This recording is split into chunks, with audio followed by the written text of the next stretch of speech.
जब ब्राह्मणों की दावत करता है आदमी तो क्या कहता है, भैया पंडित खवाए दो, पंडित खवाए दो, पंडित जी को खवाए दो हैं सवे सवे। और हम काऊ क्यों कहें सवेरे बंसीए कहते हैं जो हवन में बैठने वाले हैं वो आ जाएं।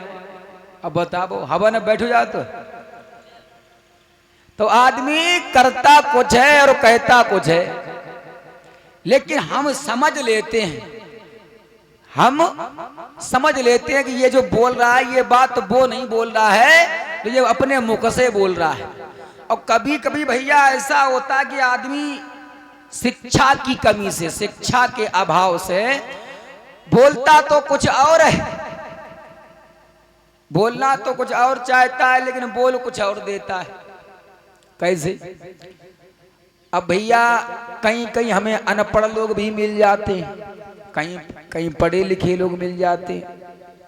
अब बिल्कुल सही बता रहे महाराज, एक जगह कथा हो रही थी, पूरा गांव अनपढ़ था, है अभी भी, आज भी गांव ऐसे है बिल्कुल पूरे पूरे शून्य, कोई पढ़ा लिखा नहीं है, अभी भी है नहीं, ऐसी बात नहीं। तो भैया हम गए और गुरुजी साथ में थे हमारे, तो वो वहां के लोग इज्जत सम्मान तो बहुत करते थे, लेकिन इज्जत सम्मान कैसे की जाए उन्हें ये नहीं मालूम था।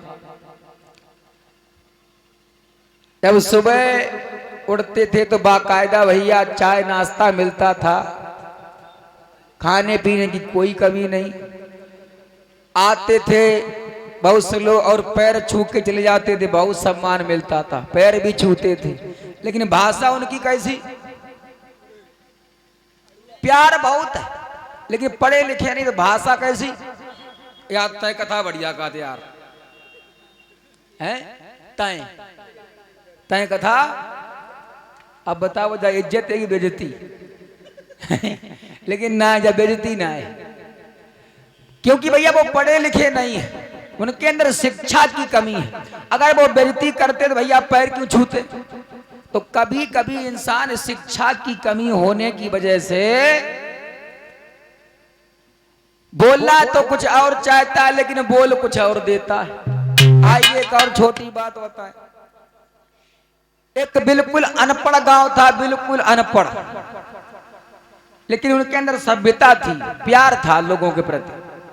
एक महाराज जी गांव में घुसे, संत महाराज, तो गांव के बैरार बूढ़ी अम्मा कंडा पाथे रही थी, तो उन्हें जा मालूम थी कि संत के 5 हुए जाते हैं।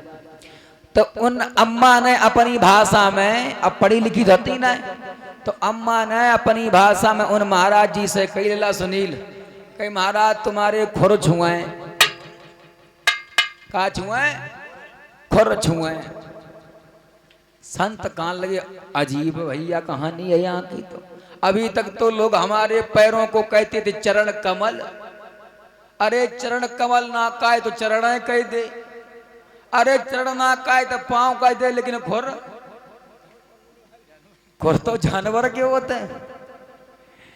तो संत ने उसे पहली बार में समझ नहीं पाया, तो संत ने बड़े मीठे भाव से कहा, मैया संत से ऐसा बोल रही हो, नरक जाओगी नरक।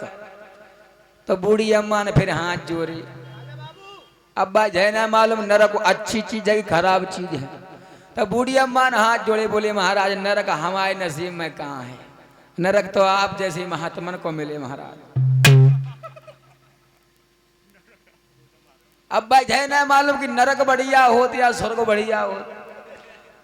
तो अम्मा जानी महाराज जी जब जब कह रहे हैं तो अच्छी ये बात कह रहे हैं। तो उनने तो गुस्सा में कही, अम्मा महात्मा से ऐसे बोल रही हो, नरक जाओगी नरक। तो बूढ़ी अम्मा कान लगी, लला महाराज जी हमारे नसीब में कहाँ नरक, हम तो पापी अधर्मी अन्यायी, तुम भगवान की पूजा करते महाराज, नरक तो आप जैसे महात्मन को मिले, और एक दाम ना 2-3 दाम मिले महाराज।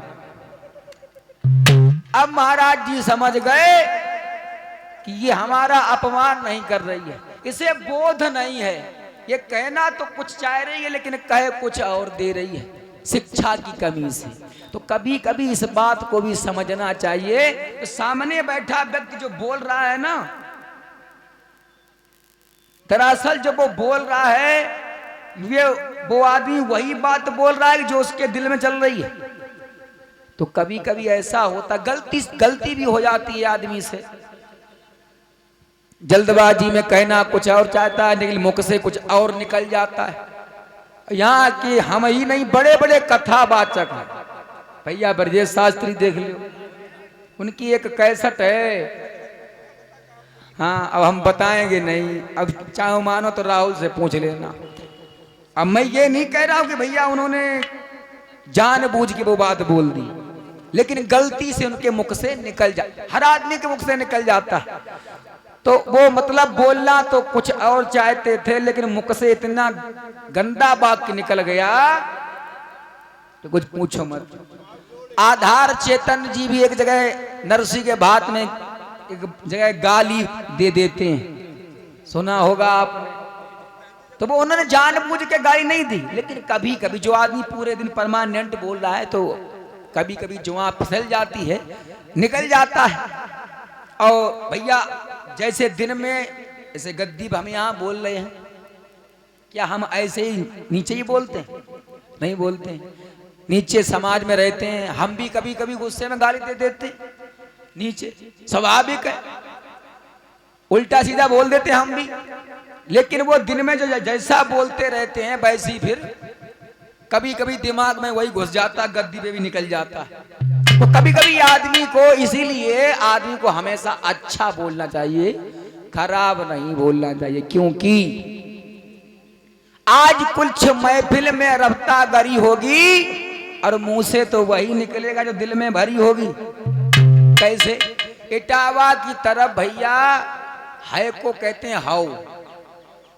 बोले भैया कल हमारे घरे आ जाइयो ने हाउ। तो एक बार से आदमी आया, बोले भैया रामपुरा जाना है। तो बोले कहाँ है? बोले रामपुरा यही है। बोले हाउ। अब आदमी का लो पता नहीं रामपुरा है कि हाउ है, समझ में ना यार। दूसरे आदमी पूछी भैया रामपुरा है? बोले हाउ।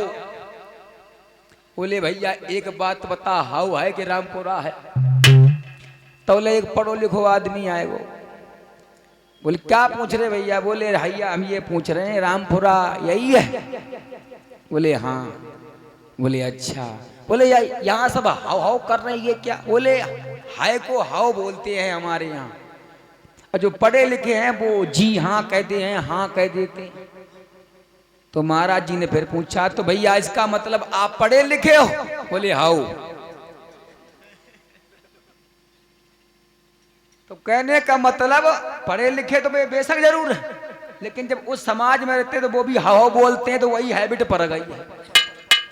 तो कुछ देर के लिए अपने आप को छुपाना चाहा, लेकिन हकीकत सामने आई गई, उन्होंने बाद में कह दी हाउ। तो मेरे भैया आज कुछ महफिल में रफ्ता गरी होगी और मुंह से तो वही निकलेगा जो दिल में भरी होगी।